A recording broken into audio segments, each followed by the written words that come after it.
Cinema పైరసీలపై cyber crime పోలీసులు ఉక్కుపాదం మోపుతున్నారు. నిందితుడు కిరణ్ కుమార్ని విచారించిన పోలీసులు విస్తుపోయే నిజాల్ని బయటపెట్టారు. నిందితుడు కిరణ్ సోషల్ మీడియాలో ఓ పోస్ట్ ద్వారా ఈ పైరసీలకి అలవాటు పడ్డాడని సైబర్ క్రైమ్ డీసీపీ దారా కవిత తెలిపారు. 6 ఏళ్లలో ఇప్పటివరకు 40 సినిమాలకు పైగా పైరసీలు చేసినట్టు డీసీపీ చెప్పారు. కొన్ని సినిమాలు విదేశాలకు చెందిన వెబ్సైట్లో కూడా అప్లోడ్ చేసినట్టు ఆమె అన్నారు. ఇదే అంశంపై మరింత సమాచారం సైబర్ క్రైమ్ డీసీపీ దారా కవితతో మా ప్రతినిధి సునీల్ ఫేస్ టు ఫేస్.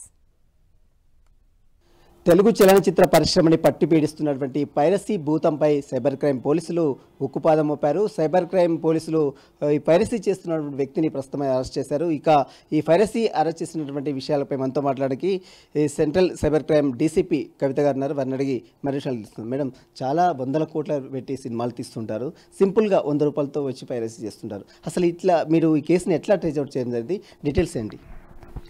మనకి anti piracy cell film chamber of commerce వాళ్ళు కంప్లైంట్ ఇచ్చారండి. జూన్ 5th రోజు కంప్లైంట్ ఇవ్వడం జరిగింది.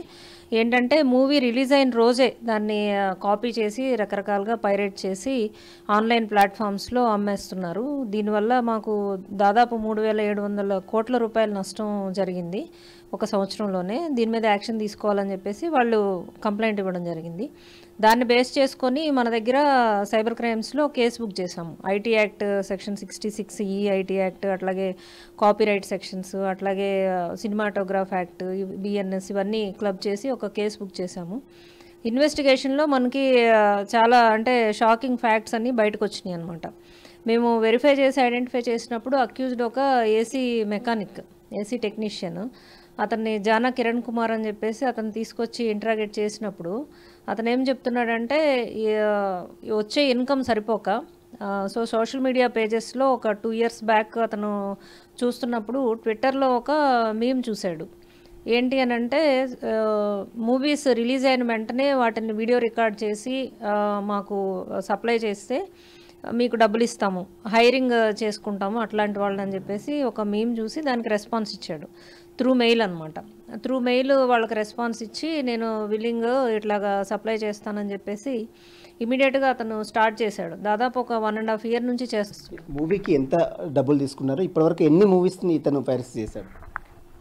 ఈచ్ మూవీకి ఇతను ఒక 30,000 to 40,000 తీసుకున్నట్టు తెలుస్తుందండి. ఇతను డాలర్స్ రూపంలో తీసుకుంటున్నాడు. అంటే బేసికల్గా క్రిప్టో ఫామ్లో వాళ్ళు పే చేస్తున్నారు. ఎక్కడ అకౌంట్స్ ట్రాన్సాక్షన్స్ మనకి సైట్ కాకుండా క్రిప్టో రూపంలో ఇతనికి డబ్బులు ఇస్తున్నారు. ఈచ్ మూవీకి డాలర్స్ అయితే $300 to $400 ఇచ్చినట్టు చెప్తున్నాడు. మొత్తం ఎన్ని మూవీస్ చేశాడు ఇప్పటివరకు? అలా ఏమైనా పేర్స్ చెప్పాడా? దాదాపు ఒక 35 to 40 మూవీస్ చేశానని మనకు కన్ఫెస్ చేశాడు. దానిలో లేటెస్ట్గా మనకి సింగిల్ అనే movie, hit the third case అనే మూవీ, అట్లాగే పెళ్లికాను ప్రసాద్ అనే ఒక మూవీ, తండేల్ అని, ఇట్లా డిఫరెంట్ మూవీస్ అన్నీ కూడా ఇతను కాపీ చేసి ఇట్లా సేమ్ ఇందాక చెప్పిన ఎంఓ ప్రకారం నేను షేర్ చేశాను అనేది మనకు రివీల్ చేశాడు. మొత్తం మీద 100 కోట్లు పెట్టి సినిమా తీస్తున్న సినీ పరిశ్రమకు చెందినటువంటి వారిలో దాదాపు 100 రూపాయలతో వచ్చి మొత్తం కూడా సినిమాని పైరేట్ చేసి అతను డబ్బులు గడిస్తున్నారు. అతను తూర్పుగోదావరి జిల్లా చెందినటువంటి జానా కిరణ్ని ప్రస్తుతం అయితే అరెస్ట్ చేస్తాం. అతని కస్టడీలో తీసుకొని కూడా విచారిస్తాము. ఎవరైతే పైరసీకి పాల్పడతారో వారికి ఖచ్చితంగా కఠిన చర్యలు తీసుకున్నాం. ఇలాంటి మళ్ళీ పునరావృతం కాకుండా కూడా సైబర్ క్రైమ్ పోలీసులు పూర్తిగా అప్రమత్తంగా పనిచేస్తున్నట్లు కూడా సైబర్ క్రైమ్ డీసీపీ కవిత చెప్తున్న పరిస్థితి. వీడియోస్ నవీన్తో సునీల్ టీవీ హైదరాబాద్.